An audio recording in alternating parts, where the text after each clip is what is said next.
नमस्कार, आप देख रहे हैं जी जम्मू कश्मीर लद्दाख का डिजिटल प्लेटफॉर्म। और इस वक्त हमारे साथ खास बातचीत करने के लिए एनसी के सीनियर लीडर तारिक भट्ट जी हैं। हाल ही में महराज मलिक द्वारा एक ट्वीट कर बड़ा इल्ज़ाम लगाया है कि एनसी सरकार 9 महीनों में कोई भी कामकाज नहीं कर पाई है, इसलिए उन्होंने अपनी सपोर्ट एनसी से विथड्रॉल कर दी है। सर, कैसे आप इस बयान को देखते हो? देखिए, जहाँ तक महराज मलिक का ताल्लुक़ है, मैं तो ये समझता था कि वो एक नौजवान है, उभरता हुआ एक मैं सितारा उसको समझ रहा था। लेकिन बदकिस्मती कि ये कि वो मुझे लगता नहीं है कि वो आगे चल पाएगा, क्योंकि उसके अंदर एक मगरूरी आ गई है। वो बड़ा मगरूर होकर बात करता है। आपने देखा कि पिछले असेंबली के अंदर जिस किस्म का उसका रोल था, हर बात पे वो जब बोलता था, और उस वक्त मैं ये समझता हूँ कि अगर नेशनल कॉन्फ्रेंस जो है उसका डिफेंस नहीं करती, अगर बचाती नहीं, इसको असेंबली के अंदर मार पड़ती, क्योंकि ये किसी को समझता ही कुछ नहीं। वो कहता है बस एक खुदा है ऊपर और नीचे महराज मलिक है, ये किसी को कुछ नहीं समझता है। अकल आ जाएगी इसको, समझ आ जाएगी इसको, और जिस तरीके से ये काम कर रहा है, मुझे लगता है ये मेंटल हो रहा है। तो इसको किसी अस्पताल में जाना चाहिए। जब वो ये कहता है कि एनसी काम नहीं कर रही है, अगर एनसी काम नहीं कर रही है तो क्या इधर केजरीवाल आकर जम्मू कश्मीर में काम कर रहा है?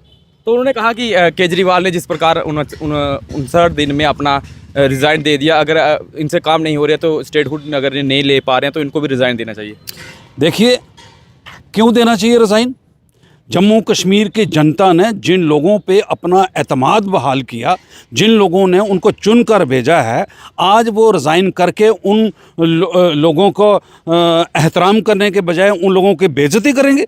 क्यों करना है रिज़ाइन? लोगों ने जो हमारे एमएलए जीत कर आए हैं, चाहे वो किसी भी पार्टी के हों, जब वो जीत कर आए हैं तो उनको लोगों के काम करने हैं। और तमाम हमारे एमएलए जो हैं, नेशनल कॉन्फ्रेंस के हों या कोई दूसरे हों, वो अपने अपने इलाके में लोगों के काम कर रहे हैं। अब बात ये है कि 100 काम आदमी करता है तो 3 काम जो हैं वो नहीं होते हैं। लोगों की फितरत है कि 3 काम जो नहीं हुए उसको उछालेंगे, जो 100 हो गए हैं उसको दबा देंगे। ये कुछ लोगों की फितरत में होता है। बाकी उसको मीडिया में रहने का शौक़ है, सुर्खियों में रहने का शौक़ है। मैं ये समझता हूँ कि अभी उम्र में भी वो छोटा है, ना तजर्बेकार है। अलबत्ता वो ये समझे कि नहीं जी, दारा सिंह मैं ही हूँ, तो यहाँ बड़े बड़े आए और बड़े बड़े चले गए। लिहाजा मेरा उसको ये मशवरा है कि इस किस्म की बयानबाजी उसको नहीं करनी चाहिए, लोगों के लिए काम करने चाहिए। आपने देखा होगा कि महराज मलिक को उसके इलाके में लोग गिरबान से पकड़ के खींच रहे हैं। क्यों खींच रहे हैं? क्योंकि उसकी ज़बान जो है वो ठीक नहीं है, वो बदज़बानी करता है, हर एक आदमी को बुरा भला कहता है। ये कोई अच्छी बात नहीं है। और एक चुना हुआ नुमाइंदा जो होता है उसे बड़े अच्छे ढंग से बात करनी चाहिए। उसको फिर भी लोगों के अंदर जाना होता है। किसी अफसर को वो स्पेयर नहीं करता, किसी मिनिस्टर को वो स्पेयर नहीं करता, किसी छोटे या बड़े आदमी को वो स्पेयर ही किसी को नहीं करता। हर एक को एक ही पैमाने से तोलता है। ये गलत बात है। मेरा उसको मशवरा है कि आपको बहुत आगे जाना है, और जिस तरह से आप निकले हो, आपका जो टक्कर थी वो बड़े लीडरों के साथ थी। कहाँ गुलाम नबी आज़ाद साहब आपके इलाके के हैं, कहाँ सोहरावर्दी साहब आपके इलाके के हैं, कहाँ सज्जाद किचलू साहब आपके इलाके के हैं, और बड़े बड़े लीडर जो पुराने डिस्ट्रिक्ट डोडा से जो निकल कर आए थे, आप उनको समझते ही कुछ नहीं हो।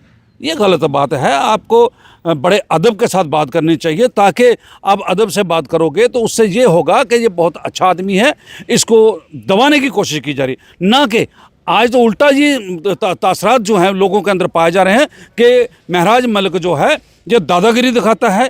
हर एक अफसर को, हर एक मुलाजिम को, हर एक इंसान को ज़ोर ज़बरदस्ती से दबाने की कोशिश करता है। तो जैसे महराज मलिक साहब ने कहा कि एनसी जो अपने मैनिफेस्टो में वादे थे वो भी पूरे नहीं कर पाई, इसलिए मैं एनसी से अपनी सपोर्ट लेना चाहता वापस ले रहा हूँ। और उन्होंने एक बड़ा बयान देते हुए ये भी कहा कि अब हम दिल्ली की ओर मार्च करेंगे स्टेटहुड वापस लेने के लिए। उस पर आपका क्या राय है? देखिए, जहाँ तक नेशनल कॉन्फ्रेंस के मैनिफेस्टो का ताल्लुक़ है, अभी तो 7-8 महीने हुए हैं सरकार बने हुए। तो अपोजिशन करने वालों का तो यही मुद्दा होता है कि ये नहीं हुआ, वो नहीं हुआ। जब भी कोई काम करना होता है उसको वक्त लगता है। नेशनल कॉन्फ्रेंस ने अपने मैनिफेस्टो में ये भी तो लिखा था कि हम जो नौजवान बच्चियों के जो गरीब हैं उनको पैसे बढ़ाएंगे, 50,000 से 75,000 कर दिया। और औरतों के लिए सरकारी बसों में जो है उनका सफ़र फ्री कर दिया है। और बिजली जो छोटे तबके के जो लोग हैं, जब मतलब जो गरीब लोग हैं, उनके लिए बिजली की सहूलियत जो है वो फ्री में उन्होंने मैसर की है। उन्होंने राशन 5 किलो की जगह 10 किलो कर दिया। क्या ये नेशनल कॉन्फ्रेंस के मैनिफेस्टो में ये बातें नहीं हैं? ये नज़र नहीं उनको आती हैं। बाकी स्टेटहुड की बात है। दफ़ा 370 को तोड़ने के लिए भारतीय जनता पार्टी के लोगों को 65 साल लग गए थे। और दूसरे लोग तो यही कहते थे कि दफ़ा 370 नहीं तोड़ा जी, इनका वादा कहाँ गया जी। ये टाइम लगता है, किसी भी चीज़ को हल करने में टाइम लगता है। कोई भी अगर हम ये कहते हैं कि नहीं जी हम बेरोज़गारों को मकान बना कर दे देंगे, हमने मकान किसके बनाने हैं? कोई हवा में थोड़ी खड़े होते हैं। जब मकान बनाने के लिए ज़मीन होनी चाहिए, फिर उसके प्लान्स निकाले जाते हैं, फिर उस पर ईंटें दीवारें बनाई जाती हैं, फिर छत पड़ता है कम से कम 6 महीने तो उसको भी लग जाते हैं एक छोटे से मकान बनाने के लिए। तो ये हवा में लोगों को गुमराह करने वाली बातें होते हैं। नेशनल कॉन्फ्रेंस ने तहिया किया हुआ है, जब तक उनकी सरकार रहेगी तब तक वो अपने मैनिफेस्टो को लेकर आगे चलते जाएंगे।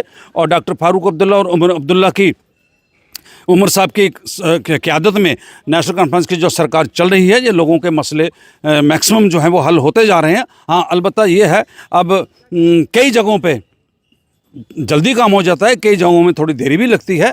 काम करके होता है, बातें मुंह से बातें करने से काम नहीं होता है। डी दे के कश्मीर की ओर चलाया है, उसको लेकर भी रियासी के लोगों में काफ़ी रोष है कि वंदे भारत का स्टाफ है जो है वो रियासी डिस्ट्रिक्ट जिला स्टेशन में और अन्य जो कोड़ी के इलाके में भी आपने देखा होगा लोग काफ़ी रोष में है। उससे भी उसकी भी बात आप उमर अब्दुल्ला साहब से करेंगे। देखिए, रियासी के लोगों के अंदर कोई रोष नहीं है। रियासी के लोगों के अंदर कोई रोष नहीं है। अगर रियासी के लोगों के अंदर कोई रोष हो तो रियासी उबल जाती है। आपने देखा कोई एक आधा बयान जब आ जाता है, कोई जी वंदे भारत का स्टेशन यहाँ स्टाफ हमको चाहिए, तो मैं नहीं समझता हूँ रियासी के लोग खुश हैं। यहाँ अगर वंदे भारत स्टेशन नहीं है ना, तो मैं ये समझता हूँ कि रियासी लोग खुश हैं। अगर खुश नहीं होते तो हड़तालें होती, जुलूस निकलते, बाज़ार बंद होते। वो तो नहीं हुआ ना, तो इसका क्या मतलब निकालें हम? अलबत्ता अपोजिशन वाले ये कर रहे हैं। बात तो ठीक है। बात ये है कि बहुत सारी यहाँ पर जो चैनलों पे डिबेट भी होती है। एक डिबेट में मैंने कहा था कि प्रधानमंत्री जी जहाँ पर आ रहे हैं, बीजेपी वालों को अपने लीडरों को मशवरा देना चाहिए कि वो प्रधानमंत्री के आने पर कोई अच्छी डिमांडें रखें। सावलकोट प्रोजेक्ट को चालू किया जाए, जिसका हेडक्वार्टर जो है वो जोधपुर में रखा जाए। बिड्डा में जो हवा से बिजली तैयार करने वाली बात थी, वो मसला रखा जाए ताकि ये काम शुरू हो। प्रधानमंत्री के आने पर कोई मोटी मोटी जो स्कीमें या मोटे मोटे काम जो रखने थे, ये जो लिथियम का काम है, इसको चालू किया जाए, वो तो किसी ने रखा ही नहीं। मैं तो समझता हूं कि इनको तो ज़रूरत ही नहीं है। बीजेपी वालों को डेवलपमेंट की कोई ज़रूरत नहीं है, क्योंकि इनके पास एक मुद्दा है, वो उस मुद्दे को लेकर के वोट लोगों को ठग लेते हैं, तो बाद में लोग पछताते हैं, बाद में रोते रहते हैं। अलबत्ता बात यह है कि जिस दिन प्रधानमंत्री जी जहाँ पर कटरा में आए, हम भी गए थे वहाँ पर। हमने अपने लोगों से अपील की थी कि प्रधानमंत्री जी आ रहे हैं, वो सबके हैं। हमने वोट नहीं दिए उनको, हमने बीजेपी को वोट नहीं दिए हैं, लेकिन प्रधानमंत्री तो हमारे हैं। प्रधानमंत्री का एहतराम रखते हुए हम सब लोग वहाँ पर गए थे, हमने अपने लोगों को भी वहाँ पहुँचाया था। लेकिन अफसोस इस बात का है कि प्रधानमंत्री के स्टेज पर कम से कम हमारे मेंबर पार्लियामेंट जो हैं वो उठते, वो वहाँ पर एक मेमोरेंडम पेश करते, वो ये कहते वहाँ पर कि वंदे भारत ट्रेन का जो स्टाफ है वो डिस्ट्रिक्ट हेडक्वार्टर रियासी में दिया जाए, क्योंकि पूंछ रजौरी से लेकर के ये सारा इलाका जो है, ये माहौर तक सारा इलाका, उनके लिए रियासी ही एक स्टाफ जो है वो बनता है। लेकिन वहाँ किसी ने मांग ही नहीं की। वो कहते हैं ना कि जब तक बच्चा रोता नहीं माँ दूध नहीं देती। आप मांगते ही कुछ नहीं है तो देगा क्या आपको?